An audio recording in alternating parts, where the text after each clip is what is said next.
Olá, boa noite, bom dia, boa tarde, boa madrugada para você que está assistindo mais uma das Divagações em Meditação.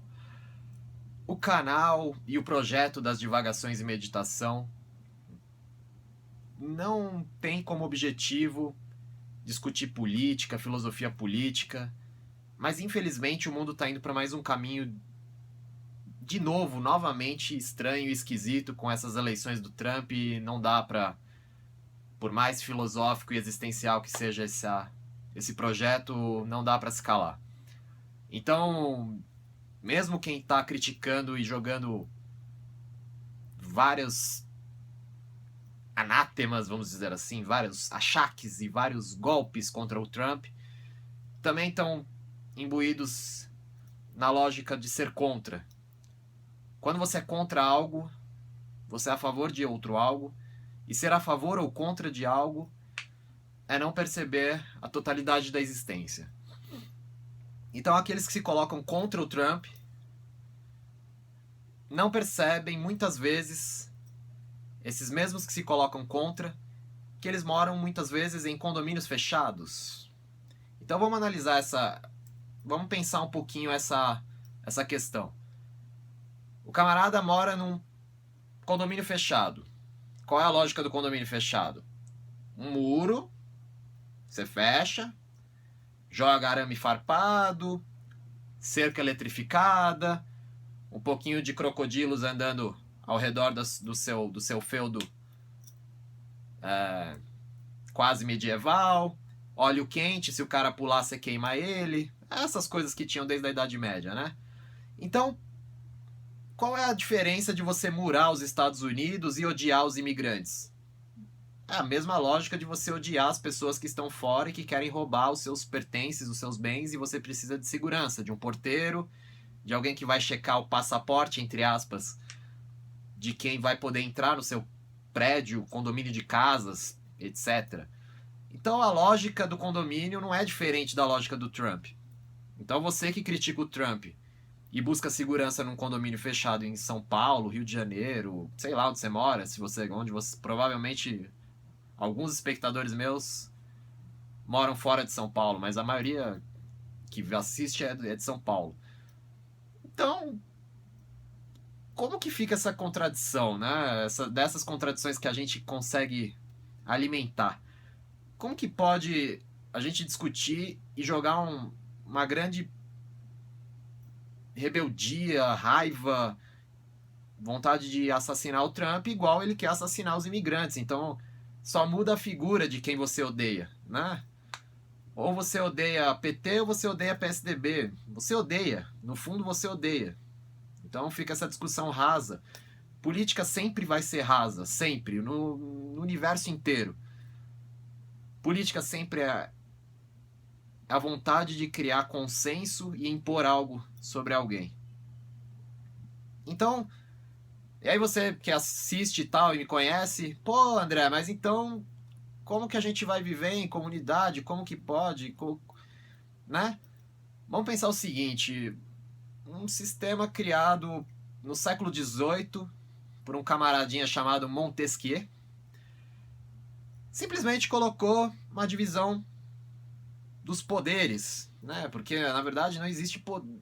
Enfim, eu não vou entrar muito na discussão filosófica, mas a partir do momento que você divide que seria um poder totalitário em três: executivo, legislativo e judiciário. Isso foi criado no século XVIII. Nós estamos vivendo no século XXI, né? Estamos em 2016. Esse vídeo está sendo feito em 2016.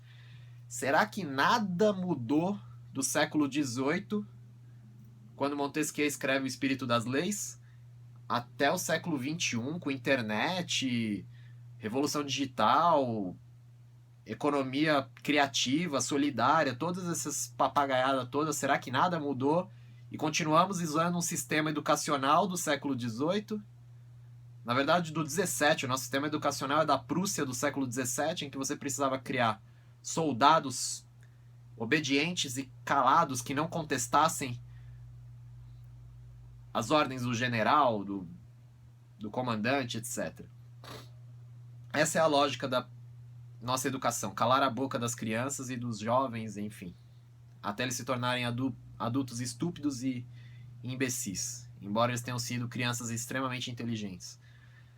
E a partir do momento que você começa a analisar que um sistema educacional do século XVII, político do XVIII, estão perdurando até hoje, significa que o modelo é perfeito, ou próximo à perfeição, ou que realmente a gente está defasado politicamente do que poderia ser o mundo. Quero acreditar nessa segunda hipótese. Deixo aberto para que vocês pensem como quiserem. Então a proposta da divagação, como quem acompanha o canal, é realmente propor questionamentos, inquietações, dúvidas. Essa é a questão. Não vou explorar minimamente. Quem sabe sobre filosofia compreende que é para além de bem e mal, sem certo e errado, e simplesmente chaves de interpretação do que vocês podem ver no mundo. Então, a partir disso, vamos entender aonde a gente chega ao ápice da loucura e do paroxismo. Temos um sistema teoricamente democrático em que podemos escolher quem nós quisermos, certo? Na antiguidade, com Nero e Calígula, os mais famosos pelas atrocidades e sandices e loucuras perpetradas, exato, essa é a palavra, perpetradas contra súditos, cidadãos romanos. Mas naquele momento político não dava para você votar e escolher o seu político. O sistema político era, enfim, por intrigas. Agripina fez um conluio político para matar o antecessor e dar poder a Nero, enfim. Essa loucura não podia ser tão contestada porque era o imperador do Império Romano e assim era. Nós, extremamente evoluídos no século XXI, podemos escolher democraticamente os nossos lunáticos. Então Trump, que sugestionou, como é que se diz? Sugestionou, acho que esse é o verbo correto, sugestionou que dormiria com a própria filha, que quer expulsar imigrante, desses que construíram a maior parte dos Estados Unidos, porque o Trump nunca ia botar a mão num bloco de tijolo para construir um prédio, dos que ele anda e passeia pelos Estados Unidos. Eu aposto que ele nunca botou a mão na massa, no sentido prático. Então, quem vai construir a partir de agora, né? Você cria um arcabouço gigantesco, e aí por isso que a política não dá para criticar o Trump, simplesmente, e jogar tudo nas costas dele. Ele é só expressão, ele é como uma flor. Ele uniu os elementos da terra que estavam ao redor e criou a expressão. E por mais que ouvi dizer que ele não chegou a ter mais votos do que a Hillary, mas o sistema deles é diferente, é por delegados dos estados, sei lá, uma loucura.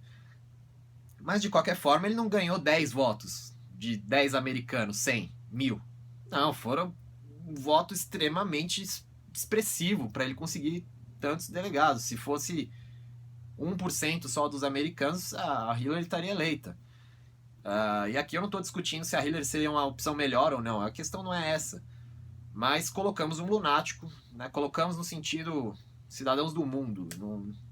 Não sou americano e não voto lá, mas mais um lunático sobe ao poder, certo? E qual a diferença que nós, a partir de agora, democraticamente os escolhemos? Não esqueçam que Hitler subiu democraticamente ao poder, ele não tomou o poder, ele não assassinou chefes políticos, ou enfim, ele fez outras tramóias, como a Noite dos Longos Punhais, e outras, queimar o Congresso lá, enfim, ele fez outras tramóias, mas acho que não chegou a assassinar chefes políticos, etc. Pelo menos não nesse primeiro momento. E ele subiu democraticamente, o que é assustador, né?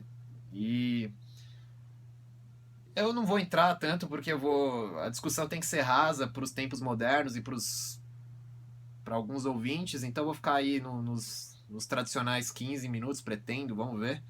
Então, se quiser se aprofundar, entre em contato. Tem outro vídeo, ficou bem gigantesco, uns 45 minutos, então eu vou deixar isso para lá. Mas pense o seguinte, a lógica que está por trás, e essa discussão rasa de política, PT, PSDB, você é coxinha, você é petralha, você é a favor do Trump, você odeia negro, mas se você odeia negro, você é a favor do negro, você odeia o Trump. Então, essa lógica superficial não entra no verdadeiro problema da existência como um todo, não só a moderna, de toda a existência. O problema é a ambição. Então, independente do modelo político que você adote, seja ele do século III a.C., do XVIII, como Montesquieu, o problema é a ambição em que a gente instala e começa a cultivar desde criança, nas nossas crianças, enfim, e reproduzir um sistema de competição. A partir do momento que você começa a instilar desde pequenininho a competição, que se você não tirar 10 como seu amiguinho, você é um, desculpem o termo, mas você é um bosta, vamos dizer assim.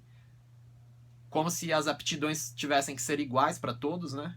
Isso já tem muita gente discutindo, e quem acompanha debates mais profundos da educação já devem ter ouvido falar de Tião Rocha, Rubem Alves, José Pacheco, a Escola da Ponte, economia criativa agora, economia solidária, o poder da colaboração ao invés da competição, o quanto isso faz prosperar. O caso modelo da Finlândia. Procurem o documentário do Michael Moore sobre educação, que saiu recentemente.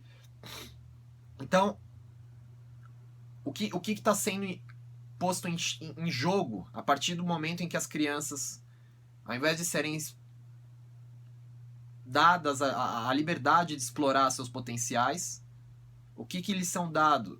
O que dão a essas crianças a partir do momento que elas vão para a escola?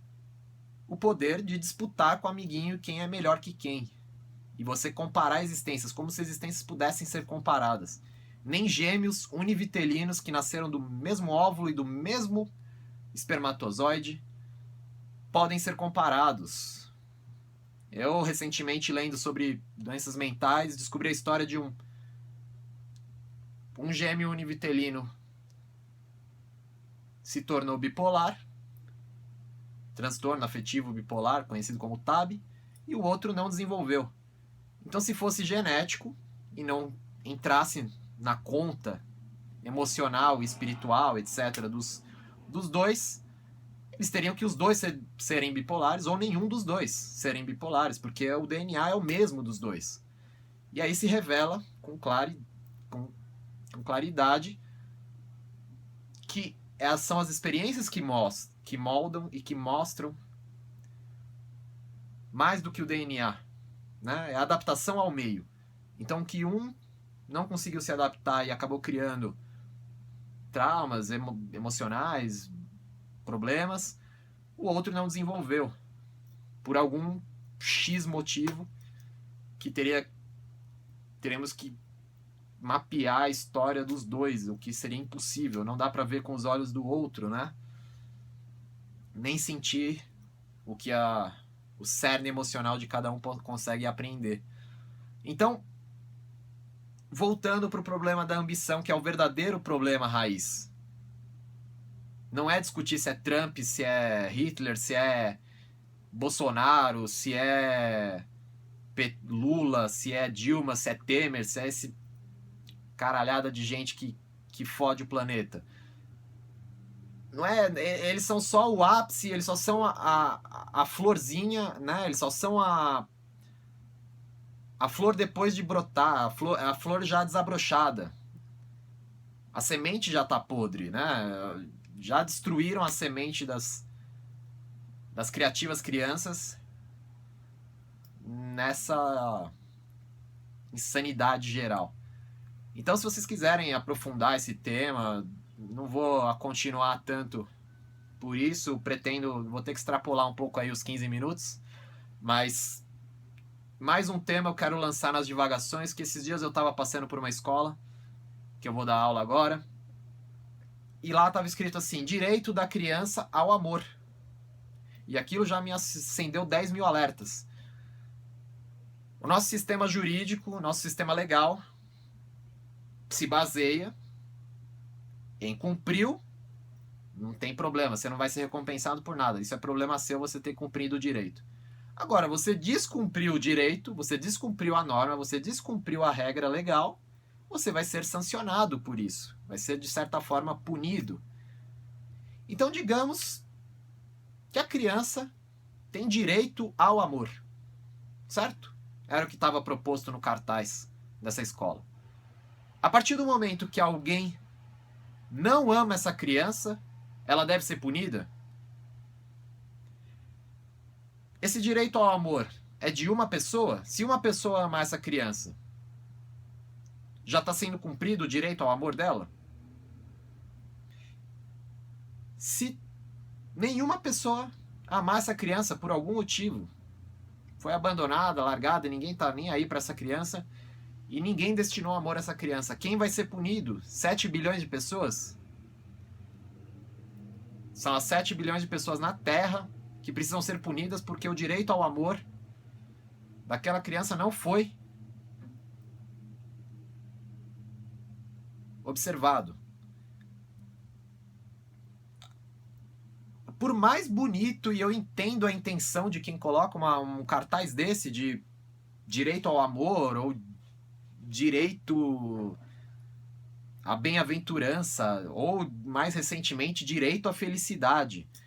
Se uma pessoa, que às vezes você escuta, não, a gente tem direito de ser feliz, ok. Supondo que a gente está usando a palavra direito como um direito legal, algum direito do Estado, né? Direito posto, é como a gente coloca hoje em dia nas nossas universidades, nas nossas faculdades de direito. Quem será punido pela sua infelicidade? A partir do momento que você tem direito à felicidade, alguém tem que ser sancionado a partir do momento em que você for infeliz. É simples, é muito simples. Seu direito à felicidade não está sendo observado, não está sendo cumprido. Alguém tem que ser sancionado por isso, para que você seja coagido a ter um comportamento que, enfim, a sociedade acha que deve ser observado, deve ser observável e agido dessa forma. Ninguém perguntou para você se você queria participar do Estado, certo? Você dá aquelas sonegadinhas no imposto de renda, aquela coisinha bacana, você dá uma desviada, caixa 2, aqueles carai todo. O que acontece? Se por algum motivo, né, a Receita Federal, o famoso leão, descobrir suas sonegações, acho que eles não vão perguntar se você queria ou não fazer parte do governo brasileiro. Não vão perguntar para você, olha, você quer participar do governo? Não, é imposto, tá escrito no nome, é imposto. Não tem pergunta, é imposto. Isso é uma imposição sobre você. E já começa a merda daí. Já começa a merda daí. Ninguém perguntou quem quer participar de algo que teria que ser convencionado na comunidade, certo?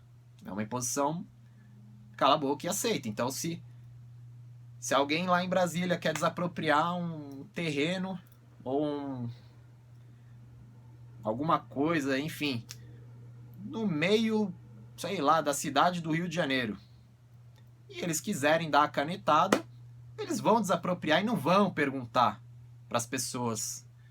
Vão ter que, de acordo com os devidos trâmites legais, pagar, indenizar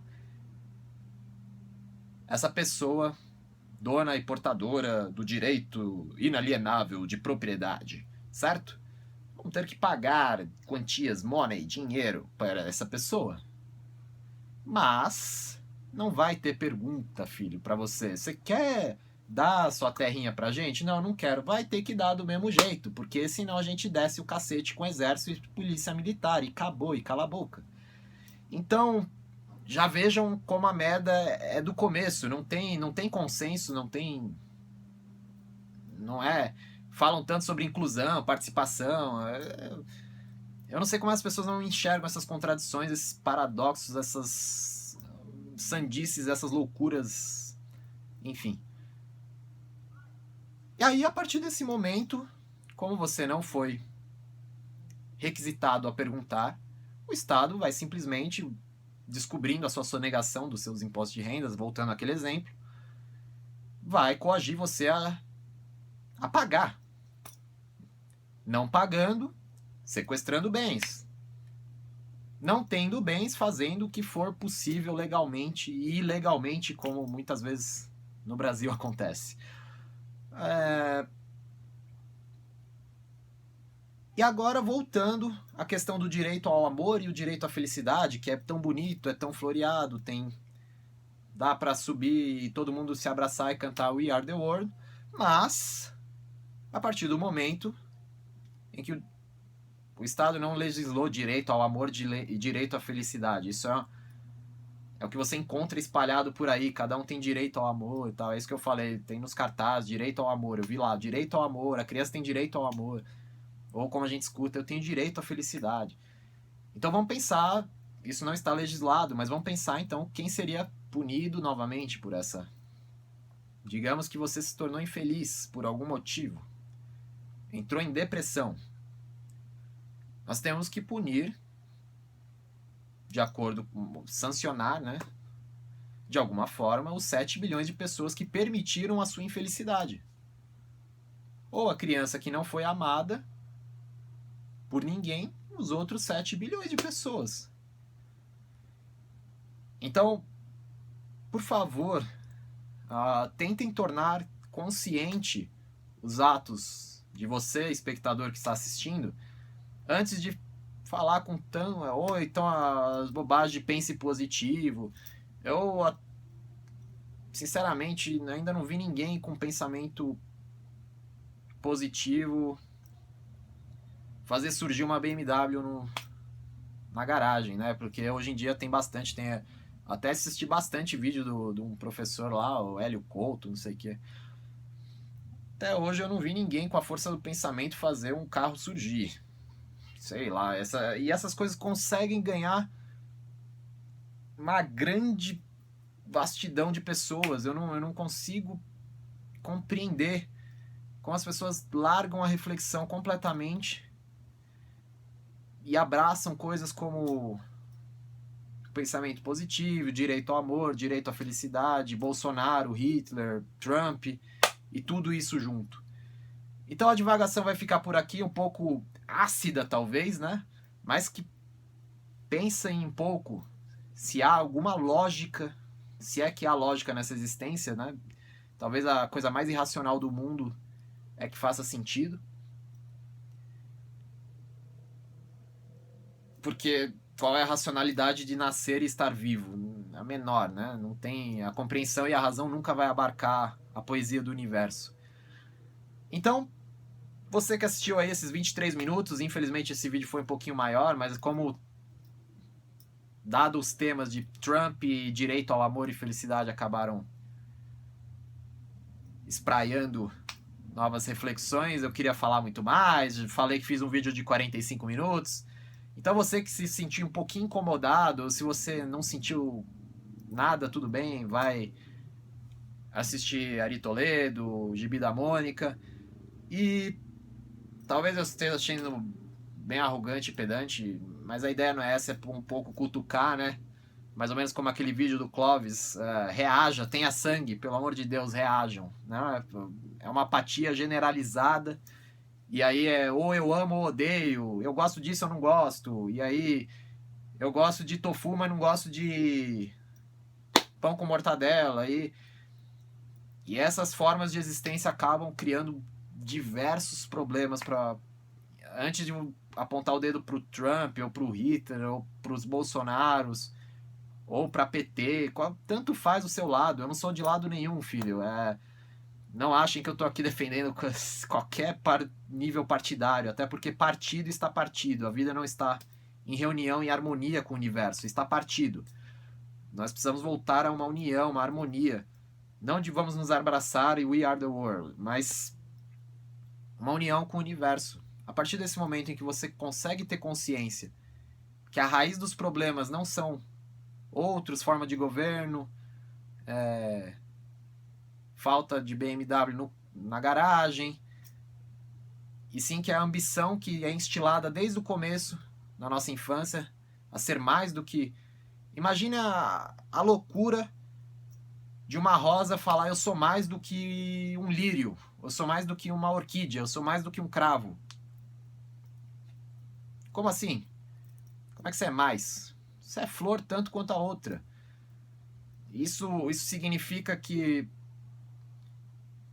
dá para comparar existências? Como é que você vai comparar um cara que nasceu na Mongólia e o outro nas Ilhas Guiné? Nem existem Ilhas Guiné, eu acabei de inventar, mas... Ilhas Maurício, vá lá. Como é que você vai comparar duas existências? Existências não se comparam, elas existem e vivem, simplesmente. Imagina a esquizofrenia de uma árvore que fala assim: eu sou menor do que o eucalipto que está do meu lado. Eu quero ser eucalipto. Consegue entender a esquizofrenia disso? A loucura?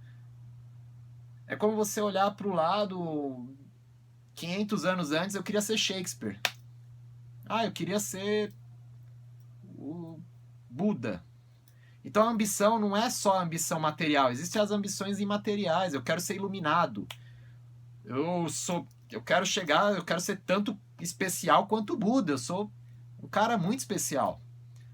E aí as loucuras e as insanidades para você chegar nesses patamares espirituais ou filosóficos, ou literários, ou culturais, ou de status de poder. A ambição não muda de acordo se é material e imaterial. A ambição, é você desejar ser mais do que você já é.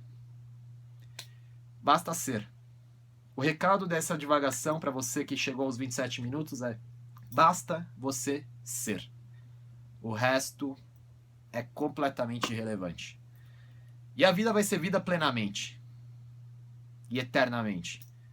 Se me entrarem no quarto que eu tô gravando agora e derem um tiro na minha testa, a vida continua se espraiando em suas perpétuas transformações de rio de transformação, como queria Heráclito, né? Ou não se entra duas vezes no mesmo rio. O que é isso? A impermanência completa do mundo.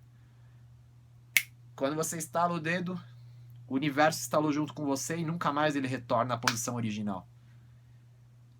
Então, sigam o caminho de vocês, sendo o que vocês têm que ser, e largando ambição e comparação com os outros seres, porque você é incomparável, assim como o outro é incomparável a você. Esqueçam a ambição, sigam seus caminhos, esqueçam de ficar apontando o dedo para Trump, ou para Hitler, ou Bolsonaro, ou Lula, ou Dilma, ou Temer. Vai existir de outra forma que você e a humanidade vai ganhar muito mais do que o ódio ressoando. A energia de ódio continuar ressoando nesse universo. Isso é que causa guerras, né? Algum indivíduo teve ódio de outro, ou de outra nação, ou criou um ódio por uma ideia, como se você fechasse a terra. Novamente a ideia do condomínio. Você fecha: esse é meu condomínio, quem tá no meu condomínio é mais parecido comigo. O que tá lá fora é horrível, mata, assassina, porque não tem a ver comigo. Quem permite a sua vida nesse seu condomínio fechado são as pessoas que estão fora, plantando sua comida, construindo seus carros, construindo esse celular que está na minha frente. Então sejam mais gentis com a existência e com vocês mesmos. Um grande abraço na sua alma. Não teria muito mais para falar, mas vambora, já tá meia hora, ninguém vai assistir isso. Eu espero que, sei lá, vamos indo aí. Espero que vocês reajam a esse vídeo. Um abraço, uma gratidão imensa na sua alma. Beijo no coração. Até mais, até a próxima divagação.